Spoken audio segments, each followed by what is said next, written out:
And here we are, the last episode of Why Genesis Matters. And we're finally coming to what I'm calling the end of the beginning. Genesis is an amazing book. I've grown to appreciate it even more than I did before I did the study. I hope the same thing has been for you. And this is going to be a little longer episode than usual. Last one was a little shorter than usual. It's just kind of how the way the story folds out. So we're going to be taking a look at the last two chapters of Genesis, which really need to be told together. So that's what we're going to do. A lot of stuff to do. So let's get right to it, shall we? Chapter 49, beginning with verse 1. Then Jacob called for his sons. And again, half the time it says Israel, half the time it says Jacob. It doesn't seem to matter to the author which one he uses, but it's the same person. Then Joseph called for his sons. And last week we saw that he called for his grandsons and said, "You are now my sons." Now he's going to his other sons. Then Jacob called for his sons and said, "Gather around me so I can tell you what will happen to you in the days to come. Assemble and listen, sons of Jacob. Listen to your father, Israel." So this is Israel, or Jacob's last address to his family, knowing he's about to die. It's the handoff from the family elder. And I think this is probably something we could do better in our culture. We don't do something formal like this where we hand off wisdom or ideas or heritage from one family to the next, at least not from one family to the next generation. At least we don't do it formally. We don't do it well. I think we could learn from some of the things they do in the Bible. Other mistakes they made in the Bible, we should learn, not to do, of course.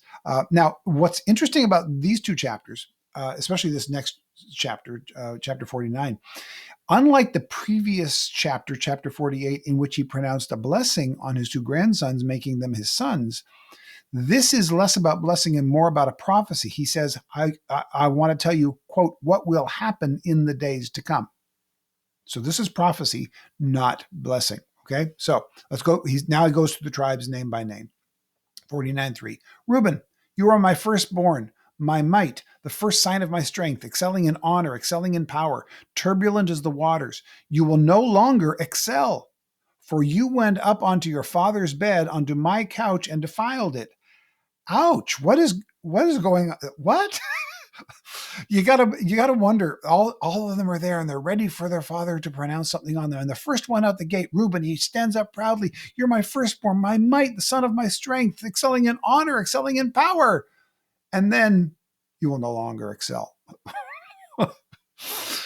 Ooh, Reuben should have been given the keys to the kingdom. He probably already knew that he wasn't going to. That coat of many colors did that. Joseph being in charge of Egypt, all of that.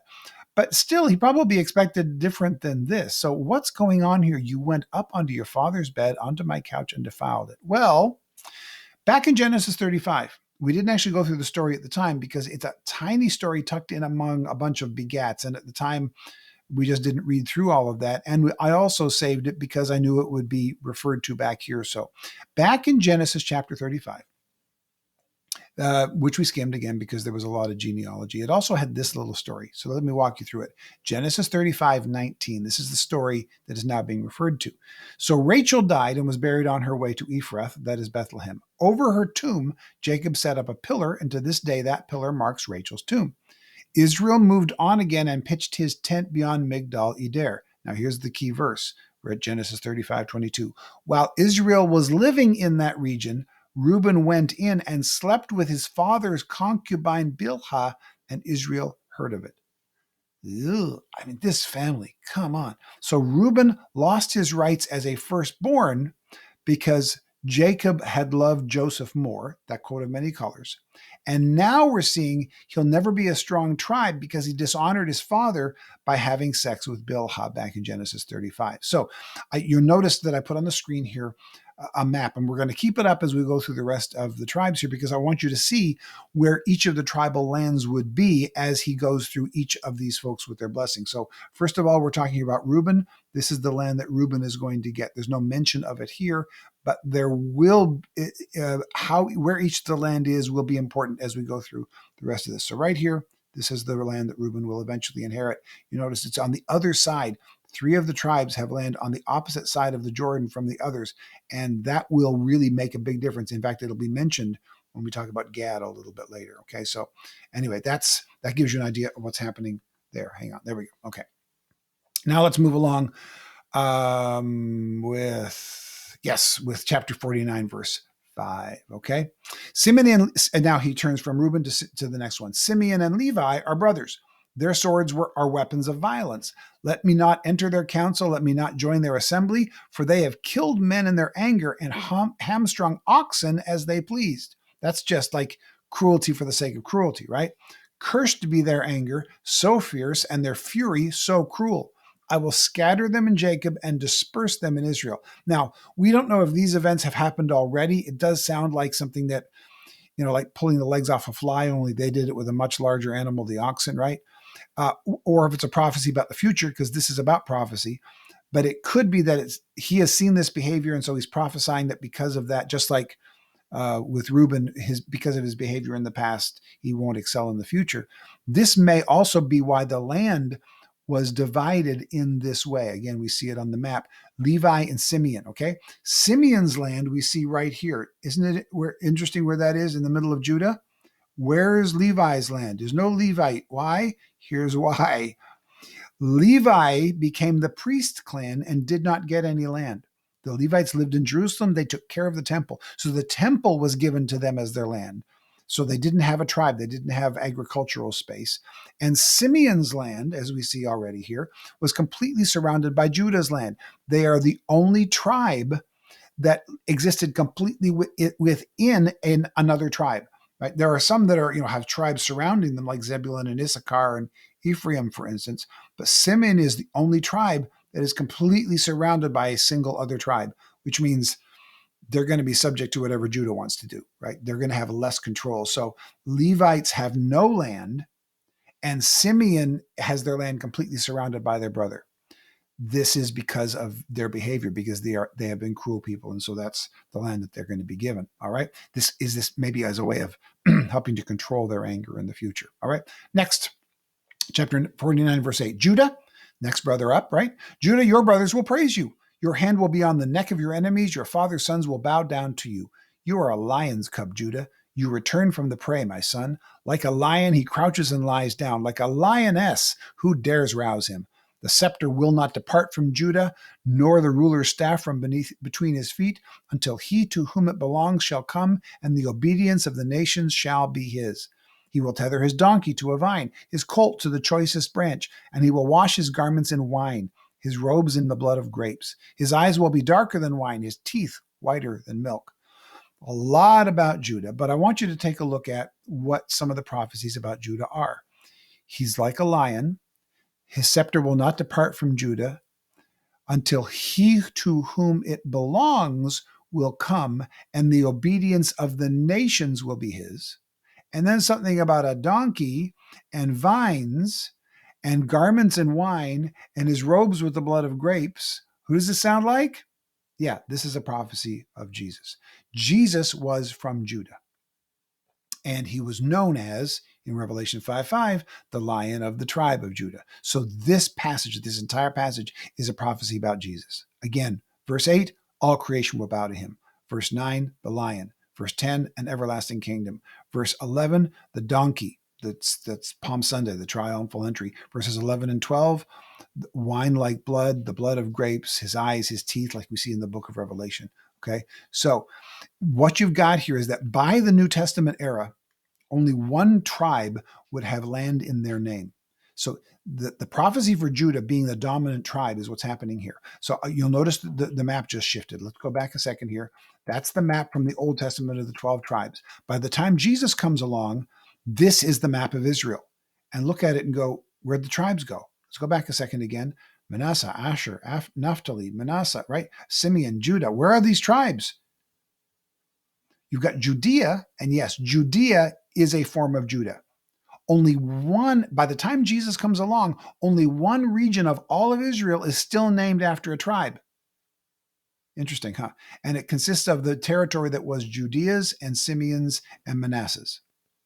The rest of it is either Samaria or Galilee. Galilee, where Jesus was born, the Sea of Galilee, where he performed a lot of his miracles. Samaria, the land that most Jews would not pass through, because by the time of Jesus, the Jews who lived in Samaria had intermarried with the Syrians, and they were actually worshiping God in a totally different way. That was the conversation that Jesus had with the woman at the well in Samaria. A lot of stuff going on there, right?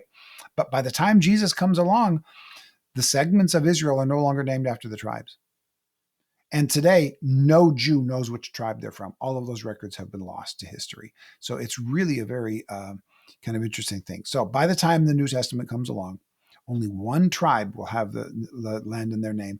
That's Judah. That's Judea. That's one of the reasons why this prophecy is the longest one, because Jesus would come out of Judah. And the reason, of course, is because in the future, from the time Genesis was written, after David, only Judah and Manasseh would side with David's clan. The rest of them would rebel and would live for most of the rest of their history in rebellion against God. So a lot of history there with a lot that we could go through, but we got a lot more to cover. So we'll have to get back to that at another study at another time. But for now, Judah gets a great blessing, and it lasts throughout history. And as you can see here, we'll put the note up here. The other tribes will become part of either Galilee or Samaria. And even in the time of Jesus, part of the reason that it was hard for some of the people to accept Jesus as Messiah was because he was from Galilee.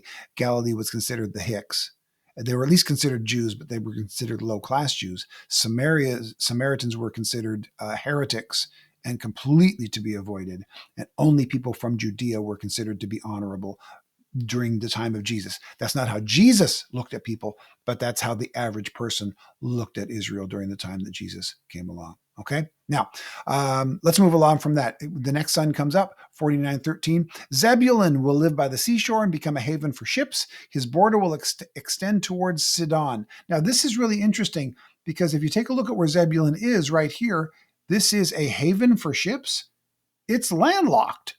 What's going on here?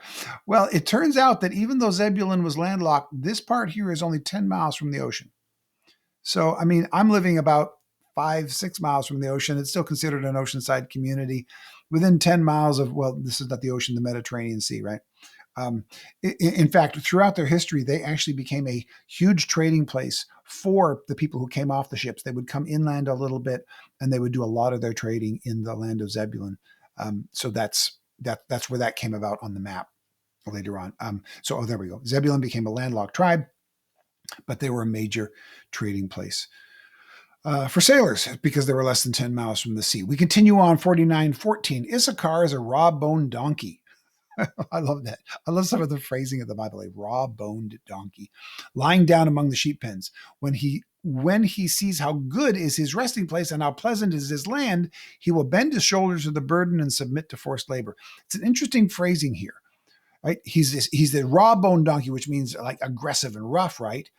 But he's lying down among sheep pens, this soft little place. And basically, he's supposed to be aggressive. He's supposed to be rugged, but he gets so comfortable, he just goes, I'll stay here. And because of his laziness, he ends up submitting to other people. He could have been aggressive and strong and stood on his own, but his comfort turned him into a slave. So what happens, and this again is a prophecy for what will happen. As a small northern tribe, Issachar depended on the other tribes around them for much of their wealth. They really never stood on their own. And you see them right here next to Zebulun, the little red part here. They never became a tribe of much note. They could have been, but they didn't. And this is the prophecy about that. Comfort became their heritage. They became enslaved several times, most notably eventually to Babylon. Chapter 49 now, verse 16, we move along to Dan.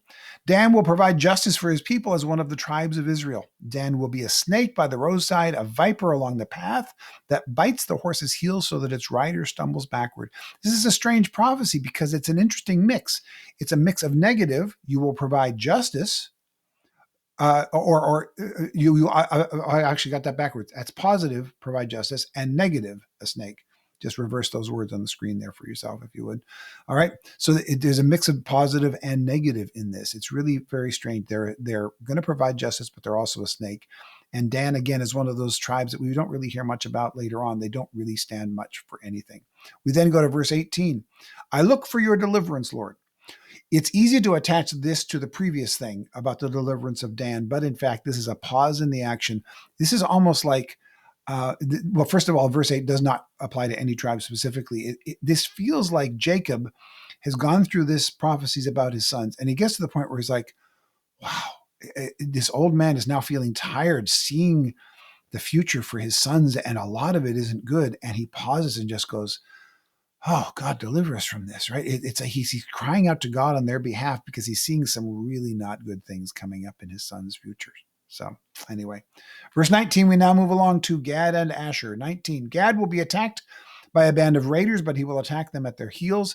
Asher's food will be rich. He will provide delicacies fit for a king. Naphtali is a doe set free that bears beautiful fawns. Now, one of the three tribes with land on the east of the Jordan, Gad, was going to be vulnerable to attack. So that's part of what he's talking about here. Jordan provided a natural defense for anybody coming from this side. So everybody over here was a little safer.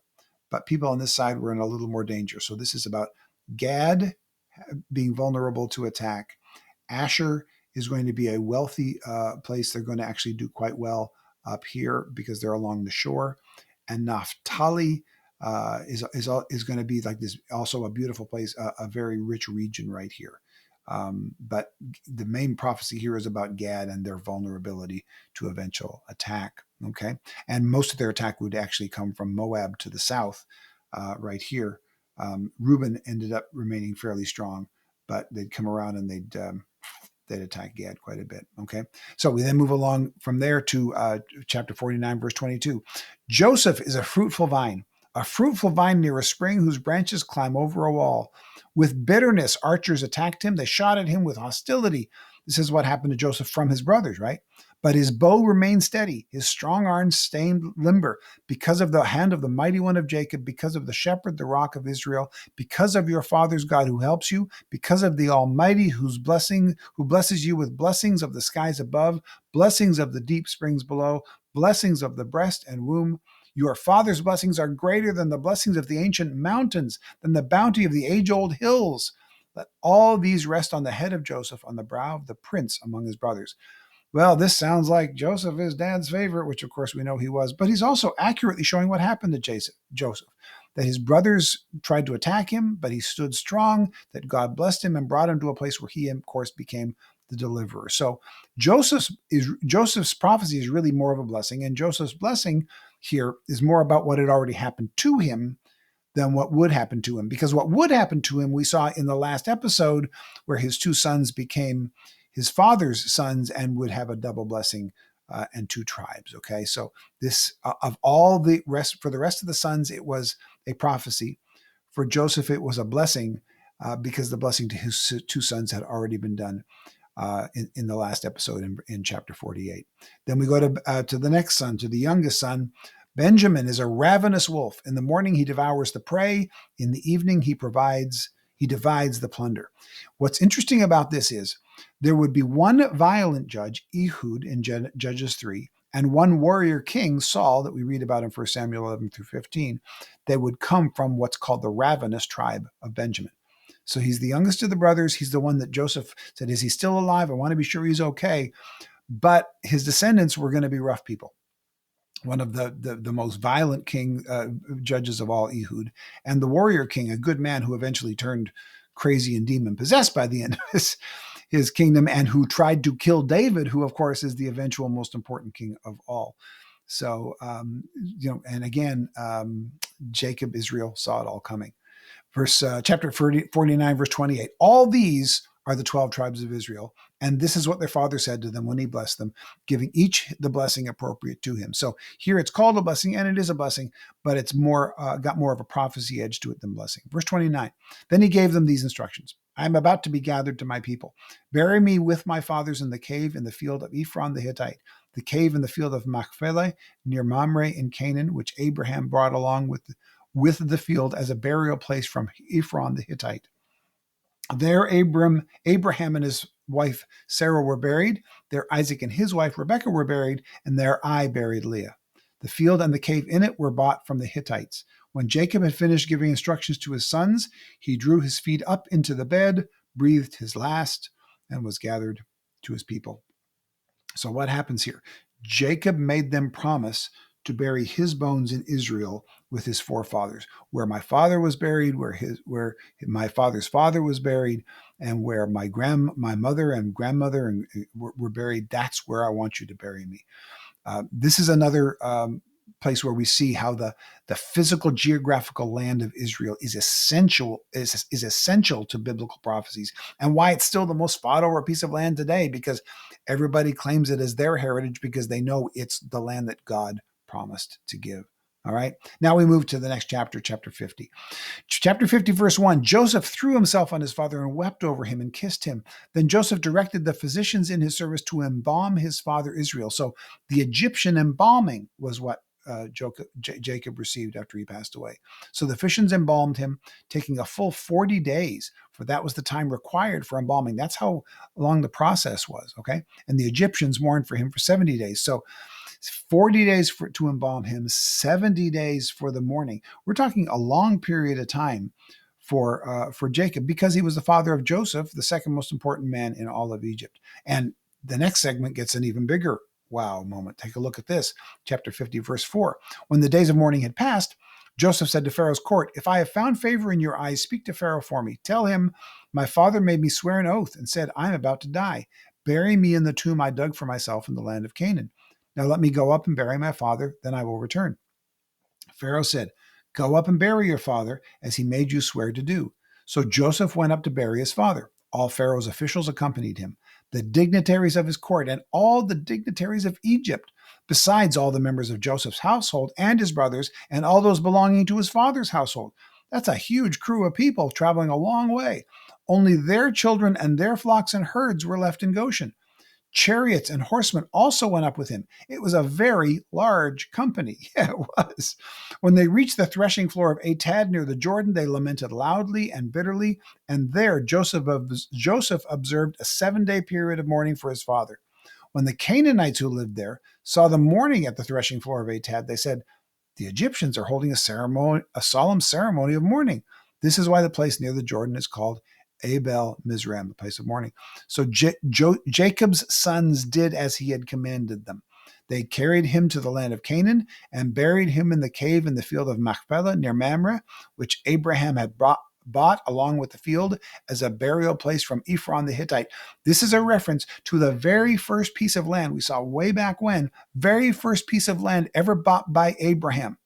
So this is the initial footprint in the promised land, the first piece of land owned there, and this is where he was buried. Verse 14, after burying his father, Joseph returned to Egypt together with his brothers and all of the others who had gone with him to bury his father. So much going on here. Joseph was buried in Israel with a full ceremony, and the elite of Egypt were there. And again, imagine how this hits the original hearers.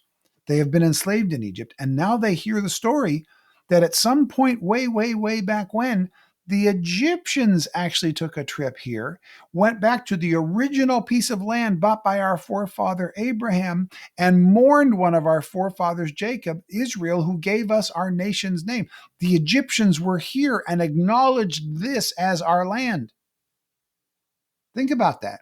This is a real affirmation of what God is doing for them, and showing that even the Egyptians, if they go back in their history, have to acknowledge, yeah, this is where you belong. It's extraordinary. Okay. I think in a previous episode, I may have said that when the Hebrews were released back from slavery, they carried Jacob's bones back to Israel. As we'll see in a moment, it was actually Joseph's bones. I think I may have mixed those two names up. But this is really extraordinary, especially for those who heard it originally, because for many of the slaves who didn't have a chance to be educated in their own history, when Moses reads this story to them as they're about to go into the promised land, when they hear this, they go, wait a minute, the Egyptians were here to honor our forefather and to bury him in this land as an acknowledgement that this is where our people belong? Wow. So even those who were whining and complaining, we want to go back to Egypt, we're like, no, even the Egyptians acknowledge that we shouldn't be in Egypt, we should be here. It's really an amazing little moment. All right. Chapter 50, verse 15 now. When Joseph's brothers saw that their father was dead, they said, what if Joseph holds a grudge against us and pays us back for all the wrongs we did him? That's actually a pretty good question, right? So they sent word to Joseph saying, your father left these instructions before he died. This is what you are to say to Joseph. I ask you to forgive your brothers the sins and wrongs they committed in treating you so badly. Now, please forgive the sins of the servants of the God of your father. Now, there's no record that he ever said that, because, of course, he didn't. They're making it up. They're scared. When their message came to him, Joseph wept. His brothers then came and threw themselves down before him. We are your slaves, they said. But Joseph said to them, Don't be afraid. Am I in the place of God? You intended to harm me, but God intended it for good to accomplish what is now being done, the saving of many lives. So then, don't be afraid. I will provide for you and your children. And he reassured them and spoke kindly to them. So Joseph's brothers were so afraid of Joseph's vengeance that they lied to him, and understandably so. I mean, dad's gone now. Let's see what Joseph really is going to do. And vengeance was just the way of that era and of that time, okay? But Joseph treated his brothers with the grace that they never gave him and even promised to care for his descendants, which he said he would do earlier. But again, that was because dad was around to watch, you know? So, yeah. But what a great example Joseph continues to be to us even today, right? Jesus comes along and he says, love your enemies, do good to those who have hurt you. And Joseph already set the example of that, right? So Jesus fulfills these ideas, but these ideas have been in God's heart and mind for his people all along. And Joseph is such a wonderful example of how we are to behave as followers of Jesus. It's an amazing thing. Chapter 50, verse 22. Joseph stayed in Egypt along with his father's family. He lived 110 years and saw the third generation of Ephraim's children. So he saw his great grandkids? Is that what that would be? Also, the children of Machir, son of Manasseh, were placed at birth on Joseph's knees. Then Joseph said to his brothers, I'm about to die. So a lot of years have passed, but God will surely come to your aid and take you up out of this land, in the land he promised an oath to Abraham, Isaac, and Jacob. And Joseph made the Israelites swear an oath and said, God will surely come to your aid, and then you must carry my bones up from this place. So Joseph says, you're going to bury me here. My bones are he knows it's going to be a while. There's only going to be bones left. But when you do leave and go back to that land, take my bones with you. So Joseph died at age of 110. After they embalmed him, he was placed in a coffin in Egypt. And that's the end of the book of Genesis. Now, again, the relationship between Israel and Egypt is really strong. But we need to remember this as we conclude Genesis together. The life of Joseph is one of the strongest reminders that the Bible is God's story. This is not Joseph's story. He wasn't even around at the beginning of it. This is not Abraham's story, even though he plays a key part. It's not Adam's story. It's not Eve's story. This is God's story. And I think Genesis may be one of the clearest examples that this is really, the story arc of the Bible is really not about any individual, because they come and go at a moment's notice. Even the greatest of them, the Abrahams and the Josephs, they all die and they're gone, and the story continues on. We need to remember this in our lives too. It's really easy when we're in the middle of something to look around at the 50 feet around us and the people that we know and the experiences we've had and elevate that to an extreme level of importance, when in fact, the best role any of us will ever play, and I speak to this absolutely as a personal reality, far greater than doing what I want in my life, I can look around and go, I get to play a part in God's story of the redemption of the universe. I get to play a part of that. Now, my story will never be in the Bible like a Joseph, right? Thankfully, it won't be in the Bible like a Judah and Tamar either, right? Both my good and my bad things aren't going to make it into the Bible for people to read for eternity, and thank God for that. But I will have a part to play in God's redemptive story, just like Joseph. It's an amazing thing. Joseph recognized that. Joseph saw it. Joseph saw it. Even when I'm gone, carry my bones back to that place, because this is God's story. And I want even my bones to be a part of this story, not for his own praise, not for his glory, but for God's glory, because of what God did and continues to do today through the descendants of Joseph, eventually leading, of course, to Jesus. Right, because not from Joseph himself, because Jesus was of the tribe of Judah, but not of Joseph. But his family's story would play a part in the complete redemption of the entire universe. And your story can too. My story can too. Well, I hope you've enjoyed the study on Genesis. Again, as we saw last week, we're coming up to the next one. So if you're watching this live as it happens, if it's March 2021 as you're watching this, our next study is going to be How to Read the Bible, March 25th to 27th. Let's walk through it again really quickly. Week 1, we'll talk about the entire Bible, how it's exploring a library and not reading a book, and how this completely changes the way we read the Bible to a more accurate reading of the Bible. We'll take a look then at the difference between the Testaments. New Testament, Old Testament, we read through completely different lenses, or we should. Thirdly, why it's important to start with an entire book to get the context rather than starting with a verse and reading out from that. Then we'll take a look through the segments of the Bible, starting with the Old Testament history, Genesis through Nehemiah, then the wisdom and poetry books, because we read history and poetry in different ways. Then we'll take a look at how we read the prophets differently than poetry, differently than history. Then we'll get back to the New Testament, to the history books in the New Testament with Matthew through Acts. Then letters, we read letters differently than we read poetry, differently than history, differently than prophecy. And then finally, the last prophecy, which is written even differently than almost all the rest of the prophecies in the Old Testament, with a couple crossovers to Daniel and Ezekiel. But Revelation is a completely different book. It's read in with completely different rules because it's written with completely different rules. And then at the end of it, we'll walk you through how to find some Bible study tools free online that you can use so you can do your own study and you don't need to rely on someone else, and you can get the riches of God's word by doing the study yourself. Well, that's it.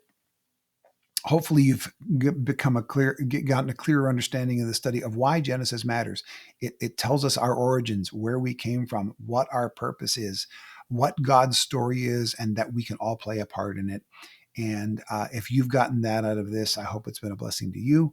And I hope you'll stick around and take a look at some of the other studies we've got. Thanks, everybody. Bye-bye.